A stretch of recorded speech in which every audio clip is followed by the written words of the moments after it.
வணக்கம், இது உங்கள் நியூஸ் 18 தமிழ்நாடு. 8 திக்கும் என்ற பகுதியை தொகுத்து வழங்குவதற்காக நான் ஆர் தேவப்பிரியன். நான் லாவண்யா ஸ்ரீராம். தலைப்புச் செய்திகளை பார்க்கலாம்.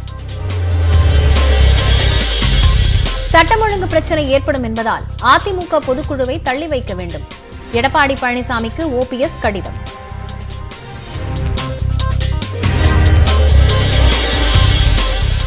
திட்டமிட்டபடி 23ஆம் தேதி பொதுக்குழு நடைபெறும். OPS கடிதம் கிடைக்கவில்லை என்று கோரிக்கை நிராகரித்தது EPS முகாம்.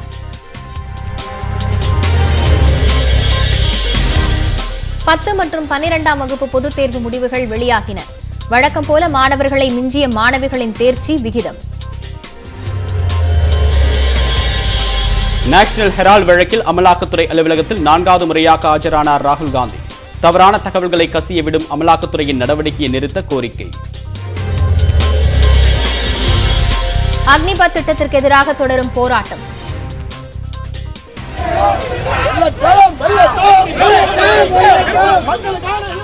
முன்னெச்சரிக்கை நடவடிக்கையாக 500க்கும் மேற்பட்ட ரயில்கள் ரத்து. நியாயமற்றதாக தோன்றும் சில முடிவுகள் தேசத்தை கட்டி எழுப்ப உதவும். அக்னிபத் திட்டம் குறித்து மௌனம் கலைத்த நரேந்திர மோடி.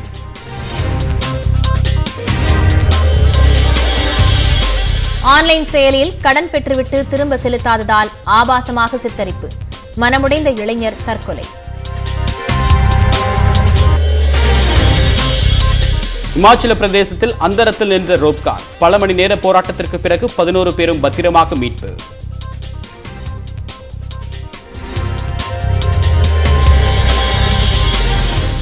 MGM குழுவ நிறுவனங்களில் 400 கோடி ரூபாய் வருமான வரி ஏய்ப்பு கண்டறியப்பட்டதாக அறிவிப்பு. 3 கிலோ தங்கம் கைப்பற்றப்பட்டதாக தகவல்.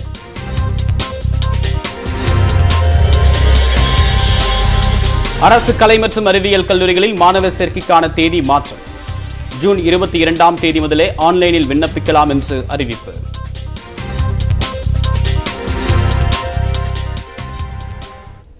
அதிமுகவின் பொதுக்குழு கூட்டம் திட்டமிட்டபடி நடைபெறும் என EPS ஆதரவு நிர்வாகிகள் கூறியிருக்கும் நிலையில் அதனை தள்ளி வைக்க வேண்டும் என OPS வலியுறுத்தியுள்ளார்.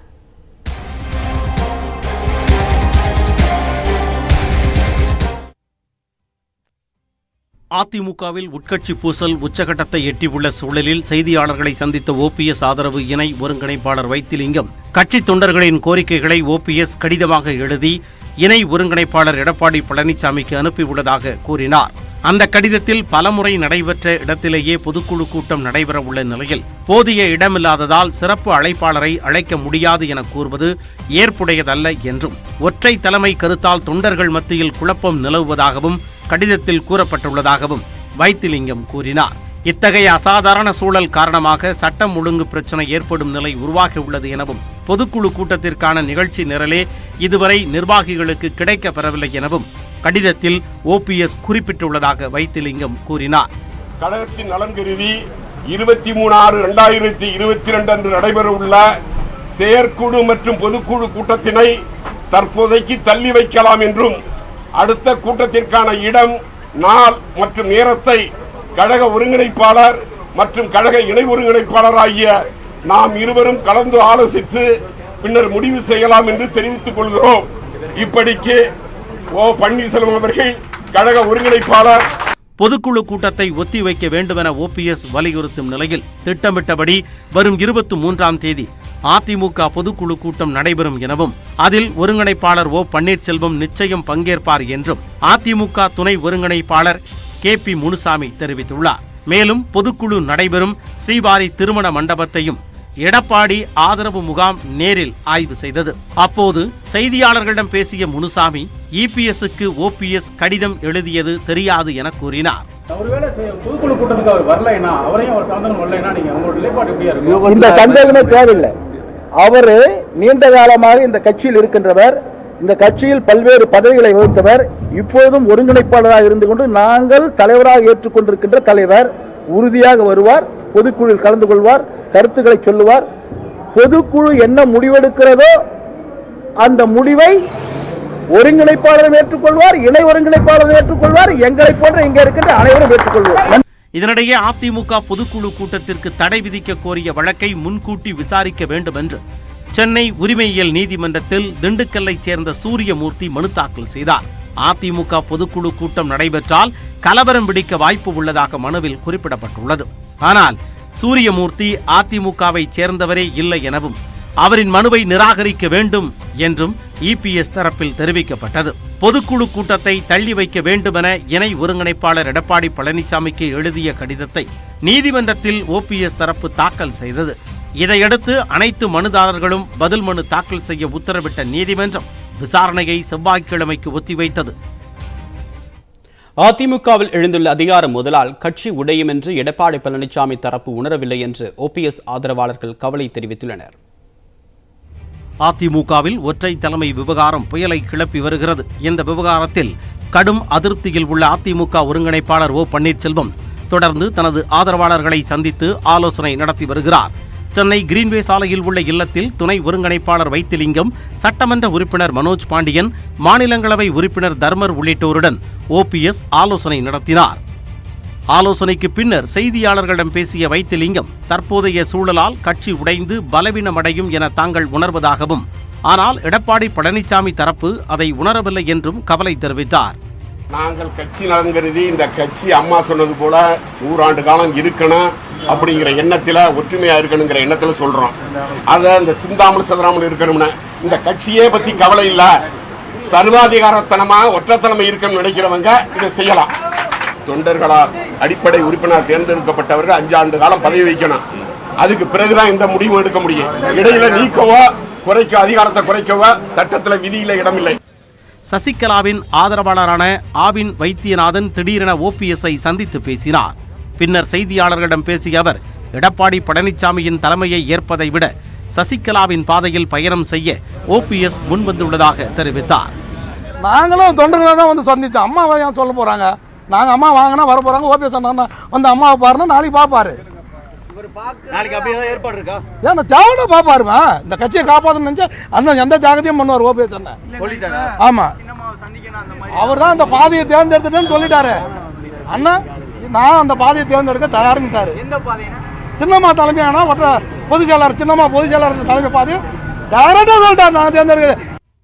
இந்நிலையில் ஓபிஎஸ்ஐ சமாதானப்படுத்த அக்கட்சி முன்னாள் அமைச்சர்கள், மூத்த நிர்வாகிகள் அசராமல் முயற்சி மேற்கொண்டு வருகிறார்கள்.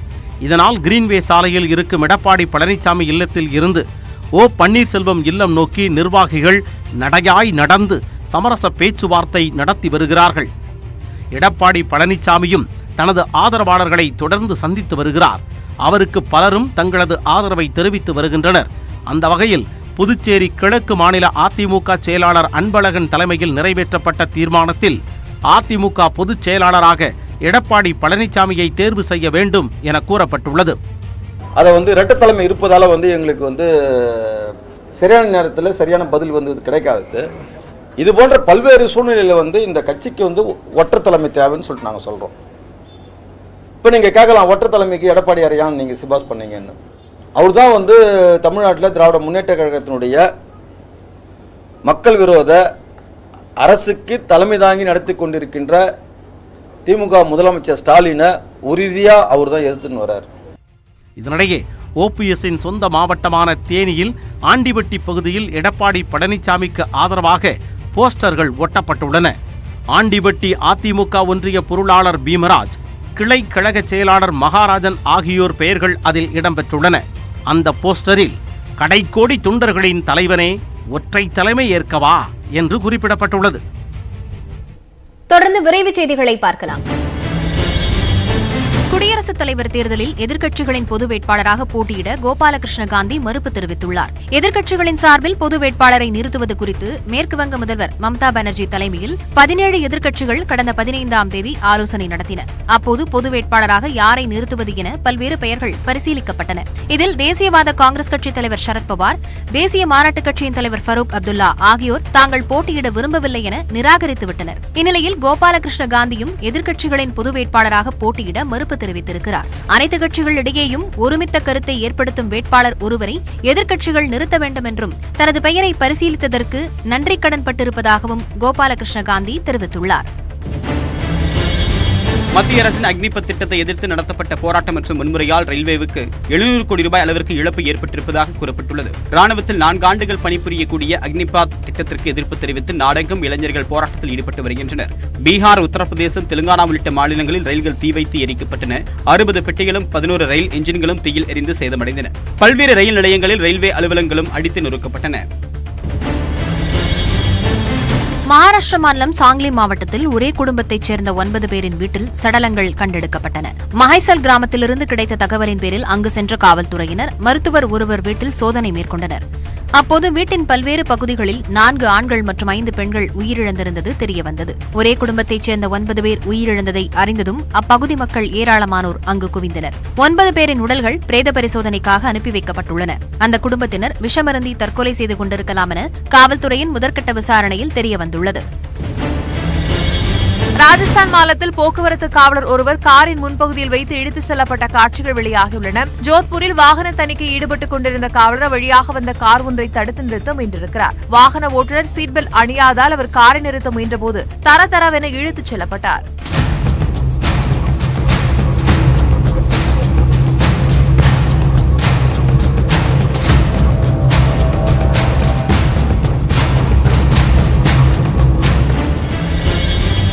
அசாம் மாநிலம் சோனாப்பூரின் நிலச்சரிவால் சுரங்கப்பாதையில் போக்குவரத்து முடங்கியிருக்கக்கூடிய நிலையில் பொதுமக்கள் இடுப்பளவு சேற்றில் இறங்கி நடந்து சென்று சுரங்கப்பாதையை கடந்து வருகின்றனர். அசாம் மாநிலத்தில் கடந்த ஒரு வாரமாக பெய்து வரக்கூடிய கனமழையால் ஆங்காங்கே நிலச்சரிவு ஏற்பட்டு வருகிறது. பராக் பள்ளத்தாக்கில் உள்ள சோனாப்பூர் பகுதியில் ஏற்பட்ட நிலச்சரிவால் சுரங்கப்பாதை முழுவதுமாக சேற்றால் மூடப்பட்டுள்ளது. இதனால் வடக்கு அசாமிலிருந்து தெற்கு அசாம், மேகாலயா, மிசோராம், திரிபுரா உள்ளிட்ட பகுதிகளை இணைக்கக்கூடிய தேசிய நெடுஞ்சாலையில் போக்குவரத்து முடங்கியுள்ளது. அத்தியாவசிய பணிக்கு செல்வோர் சுரங்கப்பாதையில் இடுப்பளவுக்கு தேங்கியுள்ள சேற்றில் இறங்கி நடந்து செல்லக்கூடிய நிலைக்கு தள்ளப்பட்டுள்ளனர். அரசு கலை மற்றும் அறிவியல் கல்லூரிகளில் சேர வருகின்ற 22ஆம் தேதி முதல் ஆன்லைனில் விண்ணப்பிக்கலாம் என்று தெரிவிக்கப்பட்டுள்ளது. கொரோனா தாக்கம் காரணமாக கடந்த 2021-22ஆம் கல்வியாண்டுக்கான செமஸ்டர் தேர்வு காலதாமதமாக தற்போது நடைபெற்று வருகிறது. இதனால் கலை மற்றும் அறிவியல் கல்லூரிகளில் 2022-23ஆம் கல்வியாண்டுக்கான வகுப்புகள் தொடங்குவதிலும் தாமதம் ஏற்பட்டுள்ளது. இதை கருத்தில் கொண்டு அரசு கலை மற்றும் அறிவியல் கல்லூரிகளில் சேர்வதற்காக வருகின்ற 27ஆம் தேதி முதல் ஆன்லைனில் விண்ணப்பிக்கலாம் என முன்பு அறிவிக்கப்பட்டது. இந்நிலையில் முன்னதாகவே 22ஆம் தேதி முதல் ஆன்லைன் மூலம் மாணவர்கள் விண்ணப்பிக்கலாம் என்று உயர்கல்வித்துறை அறிவித்துள்ளது. வேலூர் மாவட்டத்தில் கொரோனா தொற்று பரவலை தடுக்க புதிய கட்டுப்பாடுகள் விதிக்கப்பட்டுள்ளன. அதன்படி பொது இடங்களில் முகக்கவசம் அணிவது கட்டாயமாக்கப்பட்டுள்ளது. பொது இடங்களில் 2 நபர்களுக்கிடையே 6 அடி தூரம் இடைவெளி விட்டு நிற்க வேண்டும் என்றும் அனைத்து வணிக விற்பனை கூடங்கள் மற்றும் உணவகங்களில் கைகளை சுத்தம் செய்திடக்கூடிய கிருமி நாசினி வைக்கப்பட வேண்டும் என்றும் தெரிவிக்கப்பட்டுள்ளது. பெரிய வணிக வளாகங்களில் குளிர்சாதன உபகரணம் பயன்படுத்த தடை விதிக்கப்பட்டு உத்தரவிடப்பட்டுள்ளது. திருமண மண்டபங்களில் 100 நபர்களுக்கு மிகாமலும், இறப்பு வீடுகளில் 50 நபர்களுக்கு மிகாமலும் பங்கேற்கக்கூடாது. அனைவரும் 2 தவணை தடுப்பூசிகளை கட்டாயம் செலுத்திக் கொள்ளுமாறும் மாவட்ட ஆட்சியர் குமாரவேல் பாண்டியன் அறிவுறுத்தியுள்ளார். சென்னை மெட்ரோ ரயிலின் 4ஆம் வழித்தடப் பணிகளால் மயிலாப்பூர் கபாலீஸ்வரர் கோயில் உள்ளிட்ட 7 முக்கிய கோவில்களுக்கு எந்த பாதிப்பும் ஏற்படாது என உயர்நீதிமன்றத்தில் தமிழக அரசு விளக்கம் அளித்துள்ளது. சென்னை கலங்கரை விளக்கம் முதல் பூந்தமல்லி வரையிலான 4ஆம் வழித்தடம் அமைப்பது தொடர்பாக மெட்ரோ நிர்வாகம் அறிவிப்பு வெளியிட்டது. இதனால் இந்த வழித்தடத்தில் அமைந்துள்ள மயிலாப்பூர் கபாலீஸ்வரர் கோயில், வடபழனி முருகன் கோயில், விருகம்பாக்கம் சுந்தர வரதராஜ பெருமாள் கோயில் உள்ளிட்ட கோயில் கட்டுமானங்கள் பாதிக்கப்படும் என்றும் தேர் திருவிழா போன்ற நிகழ்ச்சிகள் நடத்த தடை ஏற்படும் என்றும் உயர்நீதிமன்றத்தில் சிலர் வழக்கு தொடர்ந்தனர். இதுகுறித்து உயர்நீதிமன்றத்தில் விளக்கம் அளித்துள்ள தமிழக அரசு மெட்ரோ பணிகளால் கோயில் கட்டுமானத்திற்கு எந்த பாதிப்பும் ஏற்படாது என்று உறுதியளித்தது. வணிக பயன்பாட்டிற்கான கோயில் நிலங்கள் மட்டுமே கையகப்படுத்தப்பட்டுள்ளது என்ற அரசின் விளக்கத்தை ஏற்றுக்கொண்ட நீதிபதிகள் வழக்கை முடித்து வைத்தனர். தஞ்சாவூரில் 15 பெருமாள் கோவில்களின் நவநீத சேவை வெகு விமர்சையாக நடைபெற்றது. ஸ்ரீ நீலமேக பெருமாள், ஸ்ரீ நரசிம்ம பெருமாள், ஸ்ரீ மணிக்குன்ன பெருமாள், ஸ்ரீ கல்யாண வெங்கடேச பெருமாள் உள்ளிட்ட கோவில்களில் இருந்து வெண்ணெய் குடத்துடன் அலங்கரிக்கப்பட்ட வாகனத்தில் பெருமாள்கள் சென்றனர். இதில் திரளான பக்தர்கள் பங்கேற்று பஜனை பாடல்களை பாடினர்.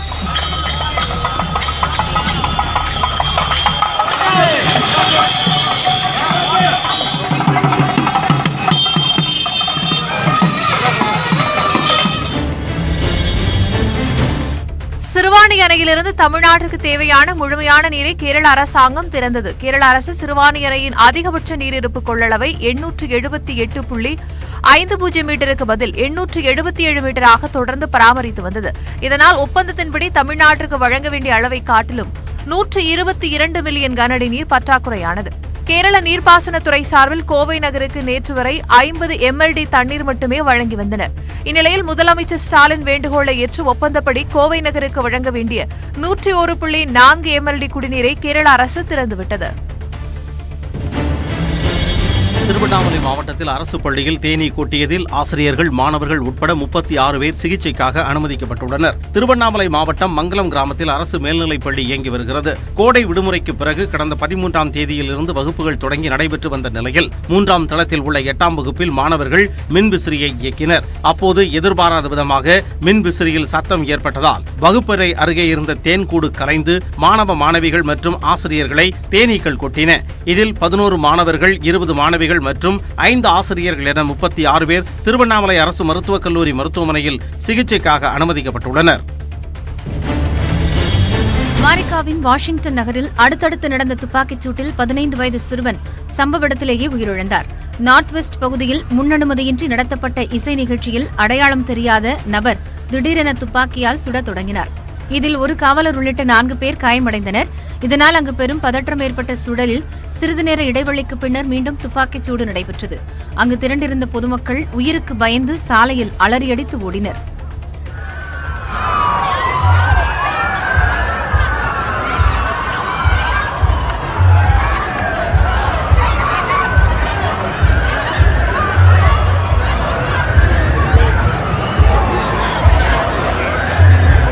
காவலர் உள்ளிட்ட 3 பேர் மருத்துவமனையில் அனுமதிக்கப்பட்டுள்ள நிலையில் குண்டடிப்பட்ட சிறுவன் சிகிச்சை பலனின்றி உயிரிழந்தான். பாகிஸ்தானில் எரிபொருள் மற்றும் அத்தியாவசிய பொருட்கள் விலை அதிகரித்திருப்பதை கண்டித்து தலைநகர் இஸ்லாமாபாத்தில் பிரமாண்ட பேரணி நடைபெற்றது. இந்த பேரணிக்கு முன்னாள் பிரதமர் இம்ரான்கான் அழைப்பு விடுத்திருந்தார். தற்போது ஆளும் ஷெபாஸ் ஷெரீப் தலைமையிலான அரசு அனைத்து விதமான பொருட்களின் விலையையும் உயர்த்திவிட்டதாக போராட்டத்தில் ஈடுபட்டவர்கள் முழக்கமிட்டனர்.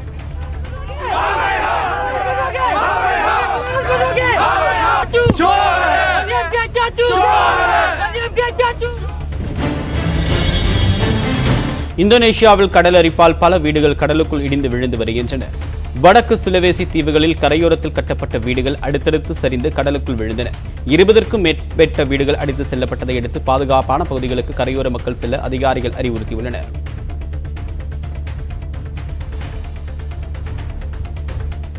செய்திகளை தொடர்ந்து பார்க்கலாம் இடைவேளைக்கு பிறகு.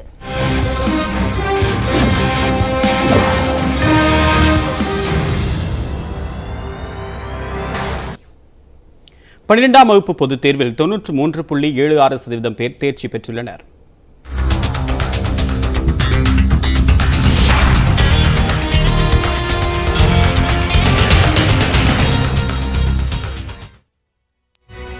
பன்னிரெண்டாம் வகுப்பு பொதுத் தேர்வில் 93.76% பேர் தேர்ச்சி பெற்றுள்ளனர். கடந்த மாதம் நடைபெற்ற 12ஆம் வகுப்பு பொதுத் தேர்வு முடிவுகளை அமைச்சர் அன்பில் மகேஷ் இன்று வெளியிட்டார். அதன்படி தேர்வெழுதியவர்களில் 93.76% பேர் தேர்ச்சி பெற்றுள்ளனர். மாணவர்களை விட இந்த முறையும் மாணவிகளே வழக்கம் போல் அதிகமாக தேர்ச்சி பெற்றுள்ளனர். 5.36% மாணவிகள் அதிகமாக தேர்ச்சி பெற்றுள்ளனர். 246 அரசு பள்ளிகள் உட்பட 2628 மேல்நிலைப் பள்ளிகளில் தேர்வெழுதி அனைவரும் தேர்ச்சி பெற்றுள்ளனர். அரசு பள்ளிகளில் 89% பேரும், அரசு உதவி பெறும் பள்ளிகளில் 94.87% பேரும், தனியார் பள்ளிகளில் 99.15% பேரும் தேர்ச்சியடைந்துள்ளனர். பாடங்களை பொறுத்தவரையில் இயற்பியலில் 96.47% பேர், வேதியியலில் 97.98% பேர், உயிரியலில் 98.89% பேர் தேர்ச்சி பெற்றுள்ளனர். அதிகபட்சமாக கணினி அறிவியல் பாடத்தில் 99.39 பேர் தேர்வாகியுள்ளனர். வேதியியல் பாடத்தில் 1500 மாணாக்கர்களும், உயிரியல் பாடத்தில் 1541 மாணாக்கர்களும் 100% மதிப்பெண் பெற்றுள்ளனர். வணிகவியலில் 4634 பேர், கணக்கு பதிவியலில் 4540 பேர், கணினி பயன்பாடுகள் பிரிவில் 2818 மாணாக்கர்களும் 100 விழுக்காடு மதிப்பெண் பெற்றுள்ளனர். 12ஆம் வகுப்பு பொதுத் தேர்வில் 97.95% பேர் தேர்ச்சி பெற்று பெரம்பலூர் மாவட்டம் முதலிடம் பிடித்துள்ளது. விருதுநகர், ராமநாதபுரம் மாவட்டங்கள் அடுத்தடுத்த 2 இடங்களை பிடித்துள்ளன. 10ஆம் வகுப்பு பொதுத் தேர்வில் 90% பேர் தேர்ச்சி பெற்றிருப்பதாக பள்ளிக்கல்வித்துறை அமைச்சர் அன்பில் மகேஷ் தெரிவித்துள்ளார். 10ஆம் வகுப்பு தேர்வு முடிவுகளை சென்னையில் அண்ணா நூற்றாண்டு நூலகத்தில் அமைச்சர் அன்பில் மகேஷ் பொய்யாமொழி வெளியிட்டார். அதன்படி 10ஆம் வகுப்பு பொதுத் தேர்வில் 90.07% பேர் தேர்ச்சி பெற்றிருக்கிறார்கள். மாணவர்களை விட மாணவியர் 8.55% அதிகம் தேர்ச்சி பெற்று சாதனை படைத்துள்ளனர். 886 அரசு பள்ளிகள் உட்பட 4006 பள்ளிகளில் தேர்வு எழுதிய 100% பேர் தேர்ச்சி பெற்றுள்ளனர். தேர்ச்சி விகிதத்தை பொறுத்தவரை அரசு பள்ளிகளில் 85.25% பேரும், அரசு உதவி பெறும் பள்ளிகளில் 89% பேரும், தனியார் பள்ளிகளில் 98.31% பேரும் தேர்ச்சி பெற்றுள்ளனர். பாடவாரியான தேர்ச்சி விகிதத்தை பொறுத்தவரை மொழிப்பாடத்தில் 94.84% பேரும், ஆங்கிலத்தில் 96.18% பேரும் தேர்ச்சி பெற்றுள்ளனர். கணிதத்தில் 90.89% பேரும், அறிவியல் பாடத்தில் 93.67% பேரும், சமூக அறிவியலில் 91.86% பேரும் தேர்ச்சி அடைந்துள்ளனர். தமிழ் பாடத்தில் ஒரு மாணவர் 100 விழுக்காடு மதிப்பெண் பெற்று அசத்தியுள்ளார். ஆங்கிலத்தில் 45 பேரும், கணிதத்தில் 2186 பேரும், அறிவியலில் 3841 பேரும், சமூக அறிவியலில் 1009 பேரும் 100 விழுக்காடு மதிப்பெண் பெற்றுள்ளனர். மாவட்டங்களை பொறுத்தவரை கன்னியாகுமரி, பெரம்பலூர், விருதுநகர் மாவட்டங்கள் முறையே முதல் 3 இடங்களை பிடித்துள்ளன. 10 மற்றும் 12ஆம் வகுப்பு பொதுத் தேர்வில் பங்கேற்காத மாணவர்களுக்கு ஜூலை மற்றும் ஆகஸ்ட் மாதங்களில் உடனடியாக தேர்வு நடத்தப்படும் என்று பள்ளிக்கல்வித்துறை அமைச்சர் அன்பில் மகேஷ் பொய்யாமொழி தெரிவித்துள்ளார். துணைத் தேர்வு ப்ளஸ் 2 பொறுத்த வரைக்கும் பார்த்தீங்கன்னா 25/7/2022 அதற்கான தேர்வுகள் தொடங்கப்படும். 10th பொறுத்த வரைக்கும் ஆகஸ்ட் மாதம் 2ஆம் தேதியிலிருந்து அதற்கான தேர்வு, இதுக்கான அறிவிப்புலாம் மிக விரைவில் வரும். உங்களுக்கு இந்த தற்காலிக சான்றிதழ் மதிப்பெண் 24/6 நீங்கள் பதிவிறக்கம் செய்து கொண்டு மாணவர்கள் அதை பயன்படுத்தி கொள்ளலாம். ஃபுல் மார்க் ஷீட் வர வரைக்கும் இதை நீங்கள் ஒரு மார்க் ஷீட்டாக நீங்கள் பயன்படுத்திக் கொள்ளலாம் என்று இந்த நேரத்தில் நான் தெரிவித்துக் கொள்கின்றேன். மயிலாடுதுறையில் 2 கைகளும் இல்லாத போதும் மனம் தளராமல் 12ஆம் வகுப்பு பொதுத் தேர்வில் பங்கேற்ற மாணவி தேர்ச்சி பெற்று அசத்தியுள்ளார். பிறவியிலேயே 2 கைகளும் இல்லாத பெண் குழந்தை பெற்றோரால் புறக்கணிக்கப்பட்டு மயிலாடுதுறை ஆதரவற்றோர் காப்பகத்தில் தங்கி பயின்று வந்த மாணவி லட்சுமி ஆசிரியர் உதவியுடன் 12ஆம் வகுப்பு தேர்வில் பங்கேற்று தேர்வு எழுதினார். இவர் 277 மதிப்பெண்கள் பெற்று தேர்ச்சியடைந்ததால் அவருக்கு காப்பக நிர்வாகிகள் மற்றும் சக மாணவியர்கள் இனிப்பு வழங்கி மகிழ்ச்சியை வெளிப்படுத்தினர். தமிழ் பாடத்தில் 100க்கு 100 மதிப்பெண் பெற்ற திருச்செந்தூர் மாணவி துர்காவுக்கு பாராட்டுக்கள் குவிந்து வருகின்றன. நான் தமிழில் சென்றமாக நினைக்கல. ஆசிரியருக்கு தான் நன்றி சொல்லணும். ஆசிரியர் டெஸ்ட்டு நிறைய வச்சு திரும்பி படிக்க சொன்னாங்க. அப்புறம் ஸ்கூல் சார்பாக நிறைய டெஸ்ட் வச்சாங்க. டெஸ்ட் வச்சுட்டு அந்த டெஸ்ட்டில் மார்க் கம்மியாகனாலும் ரீடெஸ்ட்டாக வச்சு படிக்க வச்சாங்க. அப்புறம் எல்லாருக்கும் மேலே என் ஃப்ரெண்ட்ஸ் ரொம்ப உதவியாக இருந்தாங்க. அப்புறம் ஸ்கூலுக்கு ரொம்ப தேங்க்ஸ் சொல்லணும். ஸ்கூலில் எல்லா ஃபெசிலிட்டிஸும் கொடுத்து படிக்க வச்சுருக்காங்க. ஃபீஸ் கட்டி படிக்க வச்ச எங்கள் அப்பாவுக்கு ரொம்ப நன்றி. இமாச்சல பிரதேசத்தில் அந்தரத்தில் பழுதாகி நின்ற ரோப்காரில் இருந்த அனைவரும் பத்திரமாக மீட்கப்பட்டனர்.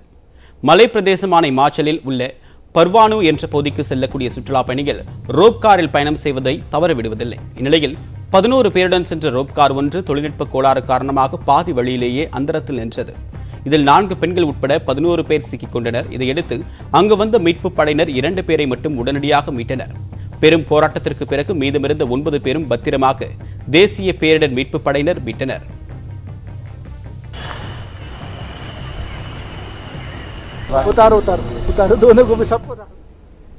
எம்ஜிஎம் நிறுவனம் 400 கோடி ரூபாய் வரி ஏய்ப்பு செய்திருப்பதாக வருமான வரித்துறை தெரிவித்துள்ளது. சென்னையை தலைமையிடமாக கொண்டு செயல்பட்டு வரும் எம்ஜிஎம் குழுமம் ஹோட்டல்கள், பொழுதுபோக்கு பூங்கா உள்ளிட்ட பல்வேறு தொழில்களை நடத்தி வருகிறது. இந்நிறுவனம் வரி ஏய்ப்பில் ஈடுபடுவதாக வந்த புகாரை அடுத்து கடந்த 15ஆம் தேதி எம்ஜிஎம் குழுமத்திற்கு சொந்தமான இடங்களில் வருமான வரித்துறையினர் ஆய்வு மேற்கொண்டனர். சென்னை, கோவை, ஹைதராபாத், புதுச்சேரி ஆகிய பகுதிகளில் 40க்கும் மேற்பட்ட இடங்களில் நடைபெற்ற ஆய்வில் வரி ஏய்ப்பு நடந்திருப்பதற்கான ஆதாரங்கள் சிக்கியிருப்பதாக வருமான வரித்துறை தெரிவித்துள்ளது.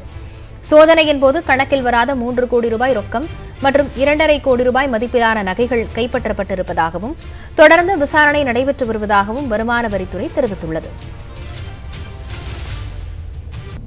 மற்ற செய்திகளை ஒரு சிறு இடைவேளைக்கு பிறகு பார்க்கலாம்.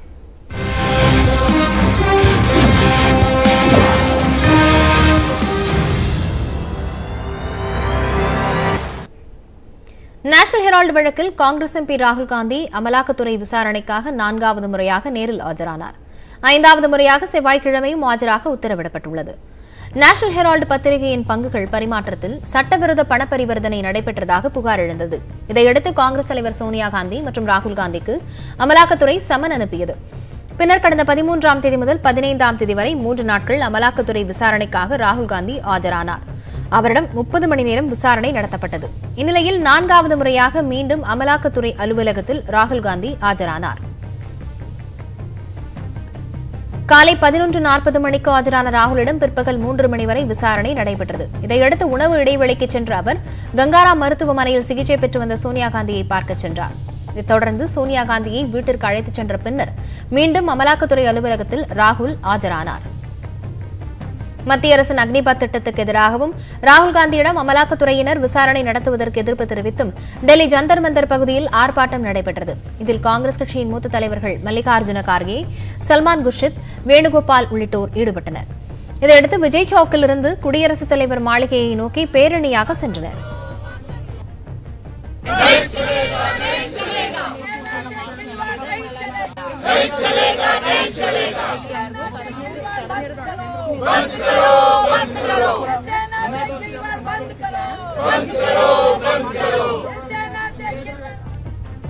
குடியரசுத் தலைவர் ராம்நாத் கோவிந்தை நேரில் சந்தித்த காங்கிரஸ் தலைவர்கள் அமலாக்கத்துறைக்கு எதிரான போராட்டத்தில் தங்கள் கட்சி எம்பிக்கள் மீது காவல்துறையினர் மோசமாக நடந்து கொண்டதாக புகார் அளித்தனர்.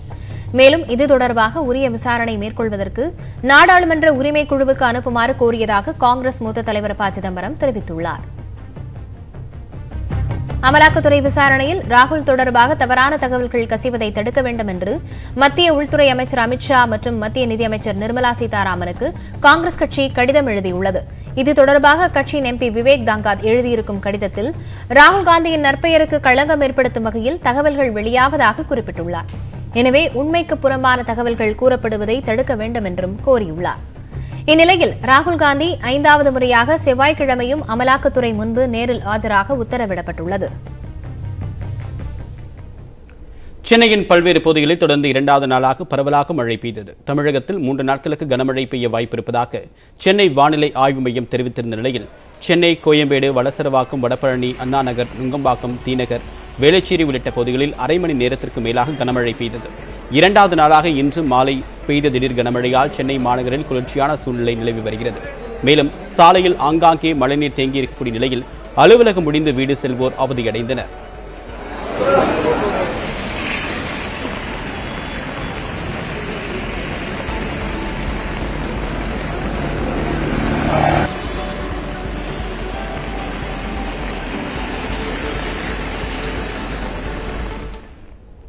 அக்னிபத் திட்டத்திற்கு எதிராக நாடு தழுவிய முழு அடைப்பு போராட்டத்திற்கு அழைப்பு விடுத்திருந்த நிலையில் பீகார், உத்தரப்பிரதேசம் ரயில் நிலையங்கள் பாதுகாப்பு வளையத்தில் கொண்டுவரப்பட்டன. தடையை மீறி பல்வேறு இடங்களில் போராட்டங்களும் நடைபெற்றன. டெல்லியில் இளைஞர் காங்கிரஸ் உறுப்பினர்கள் ஜந்தர் மந்தரில் மறியல் போராட்டத்தில் ஈடுபட்டனர். சிவாஜி பாலத்தின் அருகே ரயிலை மறிக்க முயன்ற அவர்கள் கைது செய்யப்பட்டனர்.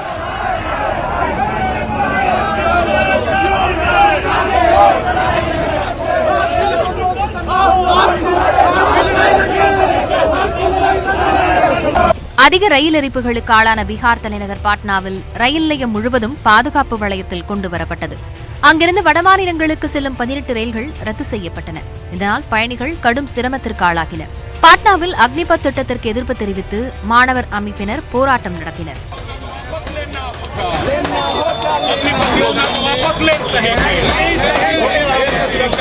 இதேபோல் ராஞ்சியில் ரயில் நிலையத்தில் துணை ராணுவத்தினரும் உள்ளூர் காவலர்களும் பாதுகாப்பு பணியில் ஈடுபட்டிருந்தனர்.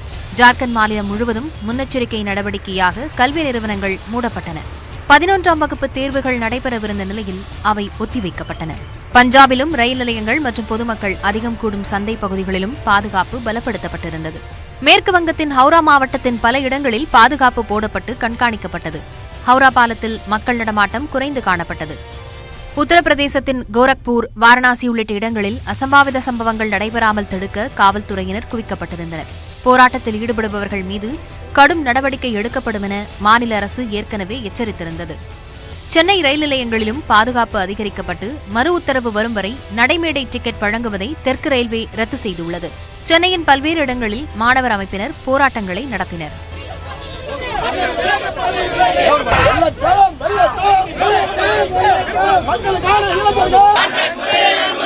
கான்ட்ராக்ட் முறையை அனுமதியோ இந்திய நாட்டின் அக்னிபத் திட்டத்திற்கு எதிர்ப்பு தெரிவித்து மதுரை ரயில் நிலையம் முன்பு போராட்டத்தில் ஈடுபட முயன்ற இளைஞர்களை காவல்துறையினர் கைது செய்தனர். நரேந்திர மோடி அரசாங்கம் இந்திய ராணுவத்தை கான்ட்ராக்ட் விடக்கூடிய வகையில் அக்னிபாத் என்கிற ஒரு மோசடியான திட்டத்தை கொண்டு வந்திருக்கிறது. அது இந்திய ராணுவத்தை சீரழிக்கும், இந்த தேசத்துடைய பாதுகாப்பை சீரழிக்கும். பல லட்சக்கணக்கான இளைஞர்கள் ராணுவத்தில் வேலை கிடைக்கும் என்கிற நம்பிக்கையோடு பயிற்சி எடுத்துக் கொண்டிருக்கிறார்கள். அவர்களுடைய கனவை இல்லாமலாக்கிறது. எனவே இந்த அக்னிபாத் திட்டத்தை வாபஸ் பெற வேண்டும் என இந்தியா முழுக்க இந்திய ஜன வாலிப சங்கம் போராடி கொண்டிருக்கிறது. இதனிடையே அக்னிபத் திட்டத்திற்கான அறிவிக்கையை மத்திய அரசு வெளியிட்டுள்ளது. அதில் ஜூலை மாதம் முதல் ஆன்லைன் மூலம் பதிவு செய்யலாம் என அறிவிக்கப்பட்டுள்ளது. பாதுகாப்பாளர்கள், தொழில்நுட்ப வல்லுநர்கள், விமானம் மற்றும் வெடிமருந்து பரிசோதகர்கள், கிளார்க், ஸ்டோர் கீப்பர் ஆகியோருக்கு 10ஆம் வகுப்பு தேர்ச்சி பெற்றிருக்க வேண்டும் என்றும், அக்னிவீர் வர்த்தகருக்கு 8ஆம் வகுப்பு தேர்ச்சி பெற்றிருக்க வேண்டும் என்றும் கல்வி தகுதி நிர்ணயிக்கப்பட்டுள்ளது. அக்னிவீர் வர்த்தகருக்கு 8ஆம் வகுப்பு தேர்ச்சி பெற்றிருக்க வேண்டும் என்றும் கல்வி தகுதி நிர்ணயிக்கப்பட்டுள்ளது.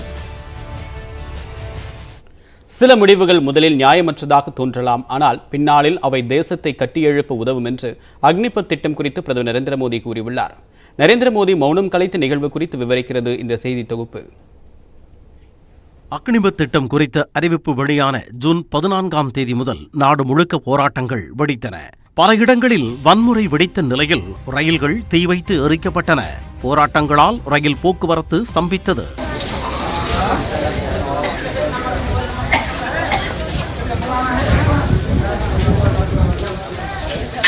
நான்கு வருட சேவைக்கு பின் நாங்கள் என்ன செய்வது என்ற கேள்வி எழுப்பிய இளைஞர்களுக்கு ஆயுதப்படை, துணை ராணுவ படையில் 10% இடஒதுக்கீடு அளிப்பதாக அரசு சார்பில் உத்தரவாதங்கள் அளிக்கப்பட்டன.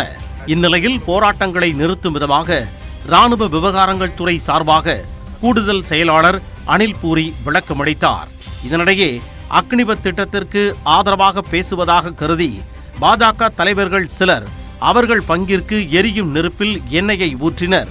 அக்னிபத் வீரர்களுக்கு எலக்ட்ரீஷியன், டிரைவர், முடி திருத்துதல் உள்ளிட்ட வேலைகளுக்கான திறன் பயிற்சி வழங்கப்படும் என மத்திய அமைச்சர் கிஷன் ரெட்டி சொல்ல, பாஜக பொதுச் செயலாளர் கைலாஷ் விஜய்வர்கியா இன்னும் ஒருபடி மேலே சென்று 4 ஆண்டுகள் பணியாற்றி வெளியேறும் வீரர்களை பாஜக அலுவலகத்தில் செக்யூரிட்டி பணிக்கு ஆள் தேவைப்பட்டால் சேர்த்துக் கொள்வோம் என கூறி ரணகலப்படுத்தினார். இந்நிலையில் பெங்களூருவில் விழா ஒன்றில் பேசிய பிரதமர் மோடி, சில முடிவுகள் முதலில் நியாயமற்றதாக தோன்றலாம், ஆனால் பின்னாளில் அவை தேசத்தை கட்டி எழுப்ப உதவும் என்றார். அப்போதும் அக்னிபத் திட்டத்தின் பெயரை குறிப்பிடாமலேயே மோடி பேசியுள்ள நிலையில் நியாயமற்றதாக தோன்றும் முடிவுகளுக்கான போராட்டங்கள் தொடர்ந்து கொண்டே இருக்கின்றன. மேலும் அண்மை செய்திகளுக்கு தொடர்ந்து இணைந்திருங்கள். இது உங்கள் நியூஸ் 18 தமிழ்நாடு. இடைவேளைக்கு பிறகு 30 நிமிடங்கள் 30 செய்திகளை பார்க்கலாம்.